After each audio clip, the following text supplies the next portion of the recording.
Hello everyone and welcome back yet again to the GSMC Fantasy Sports Podcast, brought to you as always by the GSMC Sports Network. My name is Christopher Shepard. Thank you all for joining me on this lovely Friday.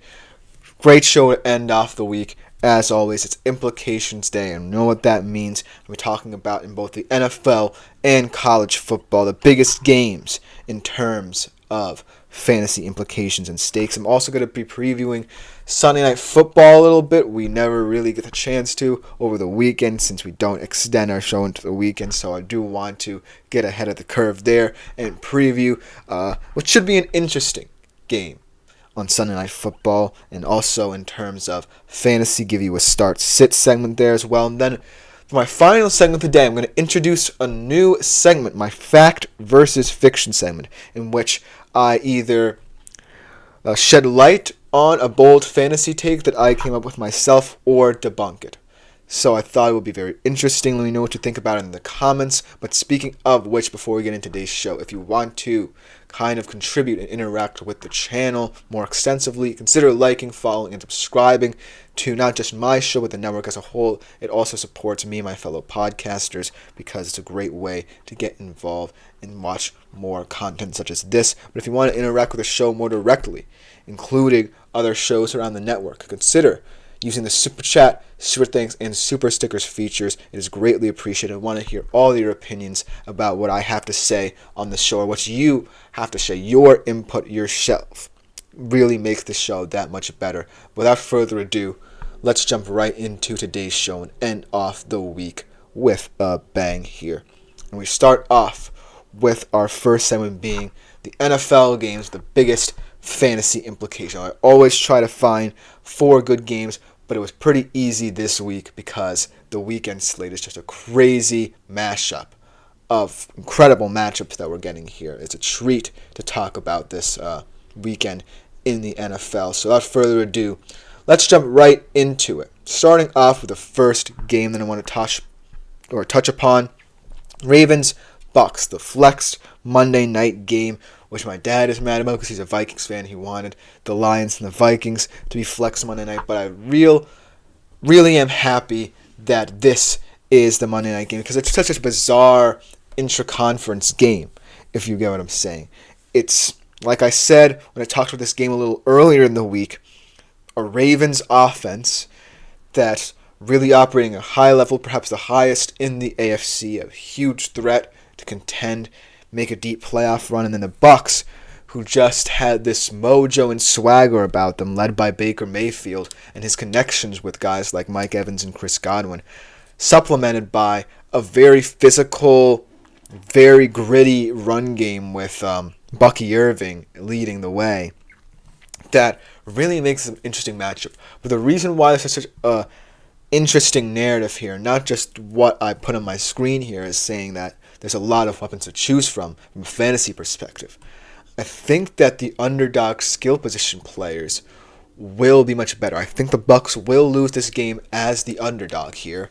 But at the end of the day, you're still picking guys like Mike Evans and Chris Godwin in your fantasy lineups. It's not like we're indicting them just because they're going up against the Ravens. And not for nothing. The Ravens, yes, they're an interesting fantasy team because of the value that both Lamar and Derrick Henry add to this team. We both know that they are going to perform very well fantasy-wise.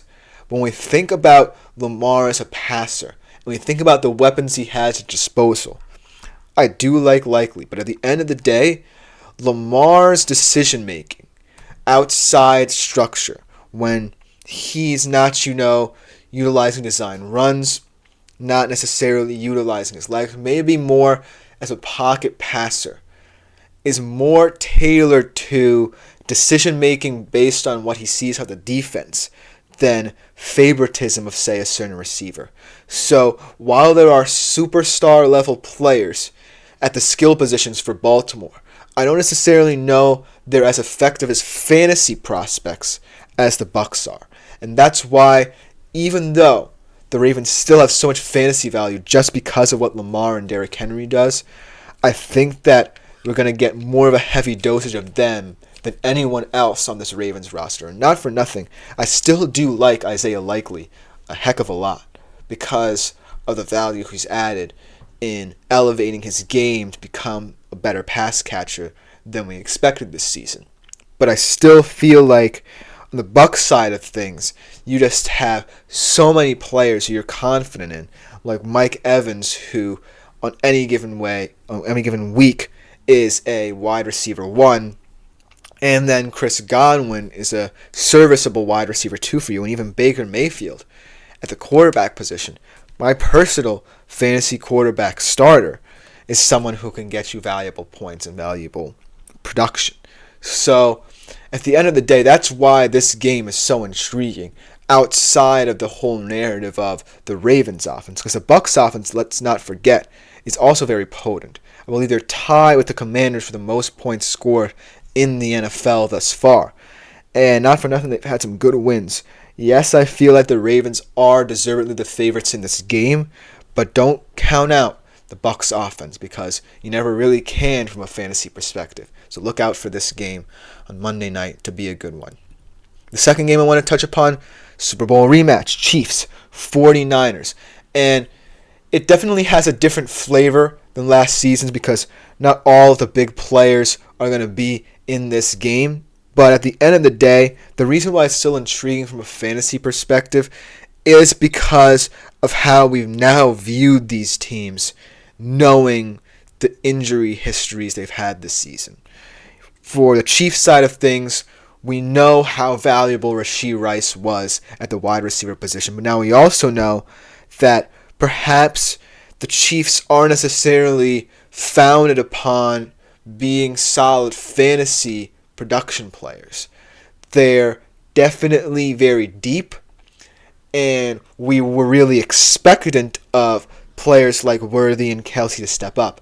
But I don't think that's the case for a team like the Chiefs. I think they're content to, distribute the wealth, kind of cross the bridges once they get to them, and just find a way to win football games.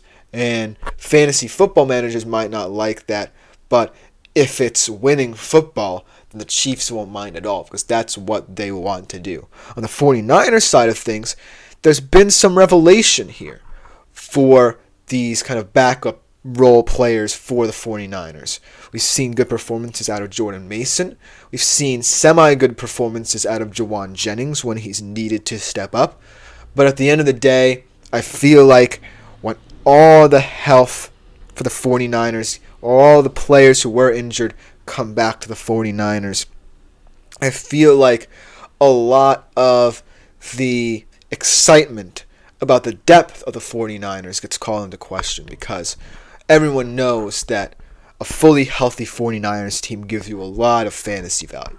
A healthy McCaffrey, a healthy Samuel, a healthy Kittle. It's like a well of talent that you can choose from if you're a fantasy football manager. But at the end of the day, what it ultimately comes down to is the fact that how do you then assess guys like Mason and Jennings in terms of whether or not you want to sell them high while the market's still hot for them, or think of them highly enough that they remain on your team potentially now as just a flex or RB2 in the case of Mason or wide receiver 2 in the case of Jennings for the time being. So this game really comes down to who you value yourself in terms of how these teams utilize all their players. Because if you have the backups for the 49ers, let's say, the Masons and Jennings of the world, you're hoping that the magic carpet ride for them doesn't end anytime soon and that they're still significant contributors. But if, say, you're a McCaffrey or a Samuel or Kittle owner, you're anxious to get them going to ramp up by the time the fantasy playoffs come. So this one, for both teams, really is one that I'm going to be monitoring in terms of how I look at certain players on both sides in terms of their value, whether it's plummeting or skyrocketing, because that's what I want to see out of two teams with hefty injury histories right now. Then the third game I want to talk about, Texans versus Packers. Like I put here, this one is kind of to determine the real Super Bowl hopeful in their respective conferences, because both of them have high aspirations, but a lot of questions concerning whether or not they can actually meet them. So, the Texans side of things, in terms of a fantasy perspective, we know the drill. This is another team that, not necessarily ravaged by injuries, but the loss of Nico Collins was expected to be significant, but in their last game against the Patriots, they ran roughshod over them, absolutely annihilated them, but it was the Patriots. Now against the Packers, I feel like the Texans' strengths here will stem from C.J. Stroud's abilities to elevate his receiving core, and thus every single one of the wide receivers, or even a guy like Dalton Schultz, will be elevated. Guys like Diggs, guys like Dell, they're all going to be in the picture for you this weekend in fantasy. Because on the Packers side of things, I don't trust this defense as much because of the fact that they rely too much on the takeaway. But on the offensive side of the football, there's a lot of weapons to choose from as well for the Packers. And maybe that's the concern for some people, that you never know which Packers wide receiver is going to be the best on any given Sunday. But that's kind of the excitement of it.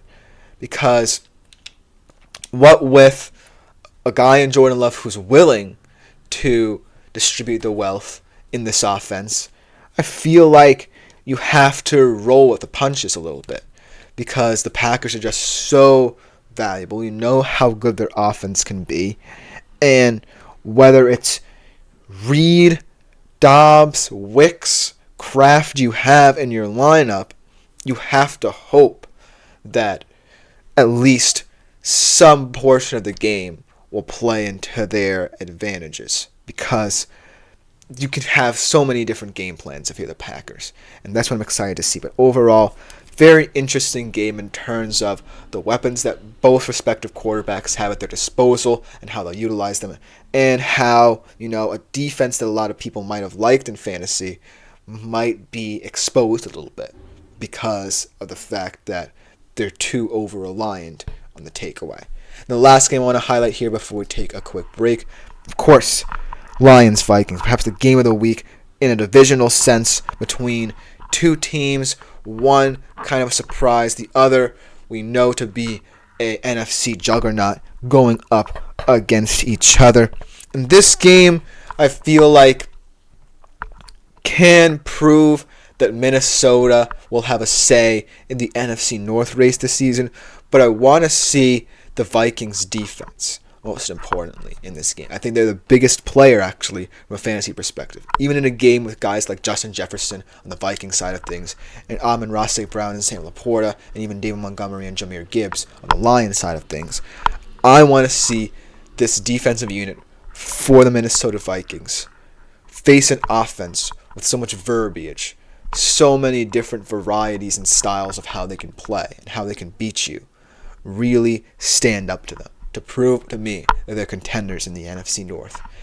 And I think very highly of this Vikings defense either way, whether they get blown out or whether they keep the game close. What I really want to see is if the first couple of weeks were simply a mirage or simply an example of things to come. Because if it's an example of things to come, then we might be thinking about the Minnesota Vikings and not just NFC contenders, perhaps Super Bowl contenders, with how well that defense is playing. That's the key for me.